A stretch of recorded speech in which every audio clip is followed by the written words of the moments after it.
एक शाम हम सुनसान राहों से घूमने निकले थे। एक शाम हम सुनसान राहों से घूमने निकले थे कि अचानक हमारा पाँव किसी हड्डी से टकराया। एक शाम हम सुनसान राहों से घूमने निकले थे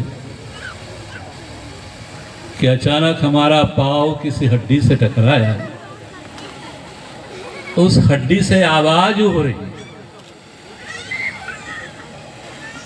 उस हड्डी से आवाज उभरी, उस हड्डी के बयान थे, उस हड्डी के बयान थे, ए इंसान जरा संभल के चल, हम भी कभी इंसान थे, हम भी कभी इंसान थे।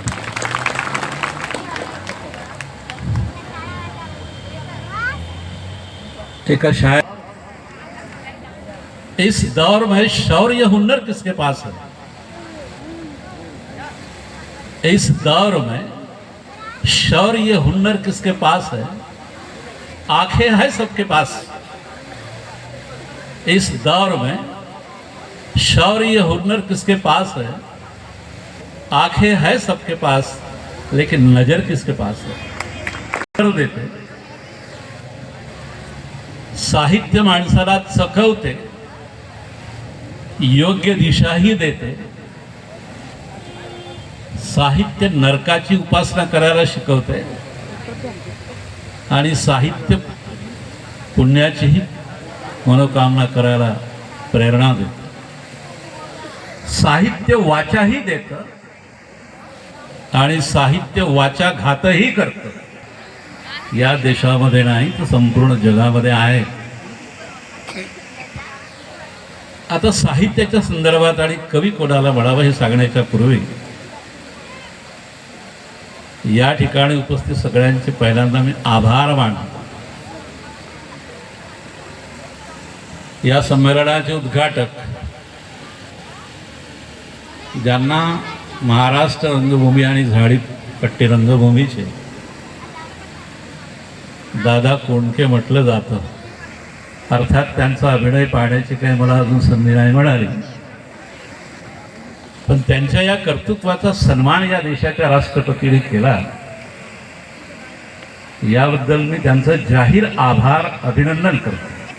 ग्रामीणांच्या आणि मराठमोळ्या माणसाच्या ओठांवर तरळतात त्यांचे अभंग। म्हणून लाख बोलक्या होणी थोर, माझा एकच कर्तव्य। म्हणून या संस्थेचे सचिव साहेब, हकीम साहेब यांचे बाबा जे होते ना, मी त्यांना पहिल्यांदा वंदन करतो, कारण त्या माणसाने बोलल्याप्रमाणे एवढा वृक्ष निर्माण केला आणि आज तो वृक्ष वटवृक्षामध्ये तुम्ही रूपांतरित केला। ही आहे सेवा। सुंदर दिखता है तो क्या है, राष्ट्रसंतांचा भजन है। सुंदर दिखता है तो क्या है, तूने सेवा ही नहीं की, सुंदर दिखता है तो क्या है। मग सुंदर कोण? थोबड्याने सुंदर असतील ना बाबा, हेमा मालिनी, श्रीदेवी, काय काय असेल, सुंदर आहे सर। धर्मेंद्र सारखे चेहरे असतील, अमिताभ सारखं चालणं असेल, म्हणजे हे सुंदरता आहे का? मग सुंदरतेची व्याख्या राष्ट्रसंतांनी किती साध्या शब्दात केली की सुंदर दिखता है तो क्या है, तूने सेवा ही नहीं की, सुंदर दिखता है तो क्या है। सुंदर थी झांसी की रानी। सुंदर कोणाला म्हणावं? सुंदर थी झांसी की रानी, लड़ी गोरों के संग में, दाग न लगने दिया शत्रु का, खुद पड़ी थी जंग में, सुंदर दिखता है तो क्या। सुंदर थे वो सुभाष गांधी की मी वर पक्षाचा आहे आणि तू वधू पक्षाची आहे, तुझी गरज मला आहे, माझी गरज तुला आहे, पण तू माझ्या घरी चालून ये, मी नाही येणार, कारण माझा पक्ष मोठा आहे। आणि माझं स्वतःचं लग्न सुद्धा याच भूमिकेने झालं आहे. माझ्या 10-12 डिग्र्या आहेत, 1-2 नाही आहे. आणि माझी पत्नी किती आहे शिकलेली? 4था वर्ग पास. हे मी खुलेआम सांगतो. अशी पोरगी नवरी होऊन माझ्या घरी आली आणि माझ्या घरी लग्न झालं. I have followed the culture and custom of the Gonds. तिला 12वी केलं प्रायव्हेट. आता ती BA करणार आहे. आणि sir, you are the guide, well non guide. जमलं तर तिला तुमच्याकडेच PhD करायला पाठव. तेव्हा मेन स्ट्रीम हे सांगण्याच्या पूर्वी गांधींचं एक उदाहरण देतो. स्वातंत्र्याचा लढा सुरू असताना 1942चं आंदोलन गांधीजींनी आणि मिठाचा सत्याग्रह केला. ऐलान केलं गांधींनी की प्रत्येक भारतीयाने जाऊन मीठ उचलायचं मूठभर. मी माझ्या प्रबंधामध्ये जेव्हा मी PhD केली त्यावेळेला मी महाराष्ट्रातल्या सगळ्या भाषांमधले संदर्भ घेतले. त्यावेळेला 47 आदिवासी जमाती होत्या. आता 2 गेल्या, राहिल्या 45 जमाती. आपल्या मस्तीनेच गेल्या 2 जमाती शासनाच्या यादीमधून कट करून टाकल्या. आता राहिल्या 45. तिथेही बोगसपणा. असो, तो मुद्दा वेगळा आहे. आता आमदार साहेब असलेले ते करतील काय करायचं ते पाहू आपण. मुख्य मुद्दा असा आहे की मला एक कोरकू जमातीचा संदर्भ सापडला. ते वाचा माझं पुस्तक, आदिवासी साहित्य स्वरूप आणि समीक्षा. त्यामध्ये मी तो संदर्भ दिला. आणि भाग्य माझं असं की इतका सुंदर संदर्भ आहे. 108 रामायण आहेत, 1-2 नाही. रामानंद सागराने फक्त 5 ते 7 रामायण संदर्भ म्हणून दाखवले स्क्रीनवर. पण 108 पैकी 96 रामायण माझ्या जवळ आहेत. कोकणाने नाही मारत. 96 रामायण माझ्या घरी पुस्तकाच्या रूपाने जे तुम्ही सांगितलं. महाभारत आहे, रामायण आहे, सगळे संस्कृत ग्रंथ आहेत. 4ही वेद माझ्या जवळ आहेत. ओरिजिनल अभ्यास करतो आणि बोलतो. सत्य हे आहे की सगळे संत महापुरुष कीर्तनकार सगळ्या लोकांनी तुमच्या मानसिकतेत असं भरून टाकलं आहे की रावणाने सीतेला चोरून नेलं. हेच दाखवलं आहे ना. पण जरा मेळघाट साईडला चला माझ्या बरोबर. तिथे कोण्या देवाची मंदिरं नाही, पाट्या आहेत. त्यापैकी दाथराम पाटी अशा वेगवेगळ्या नावाच्या पाट्या म्हणतात त्यांना. पाट्या म्हणजे पाडा, टोला. आमच्या भाषेत तिथे टोले म्हणतात. त्या संपूर्ण मेळघाटामध्ये मी जेव्हा फिरलो, त्या पाट्यांवर गेलो, तर तिथे मेघनादाची पूजा केली जाते. जाके देखो सच है. का मेघनादाची पूजा केली जाते? की रावणाला जेव्हा कळलं की या दंडकारण्यामध्ये, खरं म्हणजे ते दंडकारण्य नाही आहे, ते एका कवीने कविता संग्रह लिहिला. त्यांनी दंडकारुण्य असं नाव दिलं आहे. कारण कारुण्य झालं, कारुण्यामध्ये स्थिती निर्माण झाली या अरण्यामध्ये, म्हणून त्यांनी तो विपर्यास नव्या पद्धतीने दिला. मला त्याचा आनंद वाटला. दंडकारुण्य, दंडक राजाने निर्माण केलेलं हे वन, म्हणून याचं नाव दंडकारण्य पडलं. मेघनादाला रामचंद्र आणि लक्ष्मण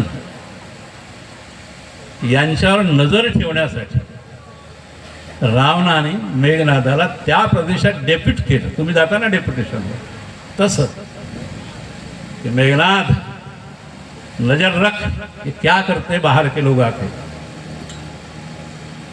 म्हणून त्याची पूजा केली जाते आज. तर तो आहे कोरकूंचा भाग.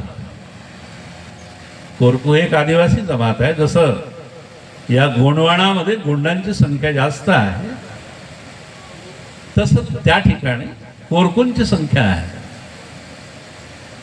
आता मी तुम्हाला जर सांगितलं तर तुम्ही वेगळाच विचार कराल आणि काय होईल काय सांगता येत नाही. कोरकूंचं एक लोकगीत आहे. तुम्हाला भाषा शिकल्याशिवाय काही कळणार नाही. आदिवासी माणूस त्यांच्या भाषेमध्ये सगळं दडलं आहे. आता मला झक मारून कांदे खाऊन गोंडी भाषा शिकावी लागली, कोरकू भाषा शिकावी लागली, तेव्हा मी ती समीक्षा करू शकलो. त्यांचं एक पारंपरिक लोकगीत आहे. आता सरांनी सांगितलं ना की साहित्याचे 2 प्रकार त्यांनी सांगितले, की लिखित साहित्य आणि अलिखित साहित्य. पण वर्तमानाच्या संदर्भात जर आपण बोललो तर दलित साहित्य आहे, ख्रिश्चन साहित्य आहे, मुस्लिम साहित्य आहे, आंबेडकरी साहित्य आहे, संत साहित्य आहे, आदिवासी साहित्य आहे, दलित साहित्य आहे, राष्ट्रसंत विचार साहित्य आहे. असे अनेक साहित्याचे प्रकार मी माझ्या त्या भाषणामध्ये दिलेले आहेत. आता त्या लोकवाङ्मयातलं एक गाणं मला सापडलं कोरकूंचं. ते त्यांच्याच भाषेमध्ये आहे रे मुलांनो, की रावणा लंका रावणा सर टुपी डोयम जोज. हे कोरकूंची वाक्य रचना. काय समजलं? लंका रावणा सर टुपी डोयम जोज. म्हणजे याचा अर्थ की रावणाच्या डोक्यावरचं सोन्याचं मुकुट, त्याच्या हातची काठी, त्याने वाढवलेली पांढरी शुभ्र दाढी आणि त्याच्या चेहऱ्यावरचं तपोबलाने निर्माण झालेला तेज इतका सुंदर दिसला सीतेला रावण. जेव्हा साधूचा वेश घेऊन तिला पडवण्यासाठी जेव्हा आला त्या नाशिकच्या पंचवटीत, कधी घुसले का त्या दरीमध्ये जिथे सीतेला ठेवायचे राम? जरा जाऊन तर पहा. ठोकळं माणूस कुंटून तर जाऊच शकत नाही. त्यावेळेला मी बारीक होतो, पण दुसऱ्यांदा जेव्हा गेलो ना मी जाऊच शकलो नाही, इतकी ती खोल दरी आहे. का ठेवलं तिथे? कारण या राक्षसांच्या भयापोटी. प्रदेशच राक्षसांचा, राक्षस नव्हे रक्ष संस्कृती. त्यांचं मूळ नाव आहे रक्ष संस्कृती. आणि परवाला एक एपिसोड आला दृश्यममध्ये. दृश्यम दर रविवारला आणि शनिवारला तो एपिसोड पण दाखवतात. अशक्य घटना स्थळाचं वर्णन असते ते. तर त्या दृश्यमध्ये जे दाखवलं त्यांनी ते पाहण्यासारखं आहे. तर सीतेला रावणाने नाही पडवलं याचं उत्तर दिलं आहे कोरकुणी स्वतः. की जेव्हा चोरायला आला रावण, हे त्याचं सगळं स्वरूप पाहिल्यानंतर ती स्वतःहून लंकेला गेली. हे प्रिंटेड लोकगीत आहे, लोकगीत त्यांच्या परंपरेतलं लोकगीत आहे. आता तुम्ही कोणाला शिव्या द्याल, कोरकूंना की रावणाला? जसा मुनघाटे सरांनी प्रश्न टाकला तसा मी तुमच्यापुढे प्रश्न टाकतो. आणि तो प्रबंध अशा विद्वानांकडे गेला होता तपासायला की ज्याच्यावर नो कॉमेंट्स. मला PhD मिळाले. डॉक्टर दोभी कुलकर्णी माझे गाईड होते आणि मुनघाटे सरांची गाईड तेच होते.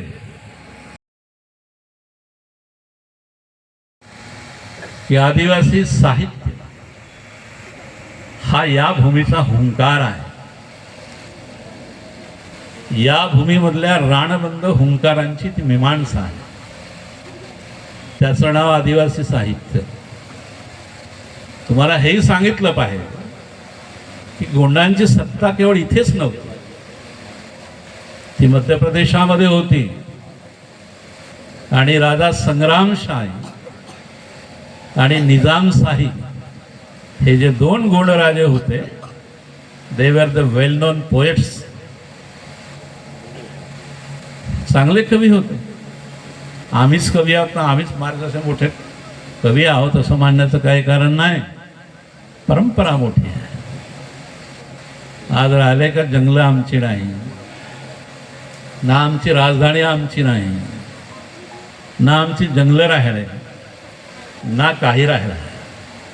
सारे भिकारी होऊन लंगोटी धारण करून आम्ही वनवन फिरून राहिलो.